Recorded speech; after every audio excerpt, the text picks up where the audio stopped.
बिस्मिल्लाहिर्रहमानिर्रहीम।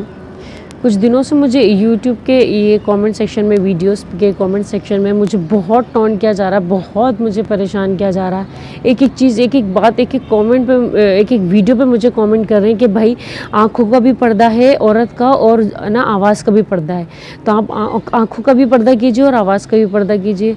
अब मुझे ये बताइए कि मैं आँखों का पर्दा करूँगी ना, पहली बात तो ये है कि मैं आँखों का पर्दा करूँगी, ये पर्दा डाल दूँगी ना आँखों पे, तो मुझसे बात नहीं की जाएगी। मुझसे, मेरे अंदर से वो लफ्ज़ नहीं निकलेंगे, मुझ में वो कॉन्फिडेंट नहीं आएगा बात करने का। तो ये मेरा वीक पॉइंट है, ये मेरा लूज़ पॉइंट है, ये मुझसे बात नहीं की जाएगी। तो अब ना होने से होना बेहतर है कि नहीं? कि मैंने इतना सारा अल्हम्दुलिल्लाह अल्हम्दुलिल्लाह पर्दा किया हुआ है, सिर्फ ये आँख पे पर्दा नहीं डाला हुआ है, तो ना होने से कुछ तो होना बेहतर है कि नहीं? और दूसरी बात, ना मैं आँखों में लेंस लगाती हूँ, ना मैं कोई मेकअप करती हूँ, सिवाय सुरमे के कुछ भी आँखों पे नहीं करती कि सामने वाले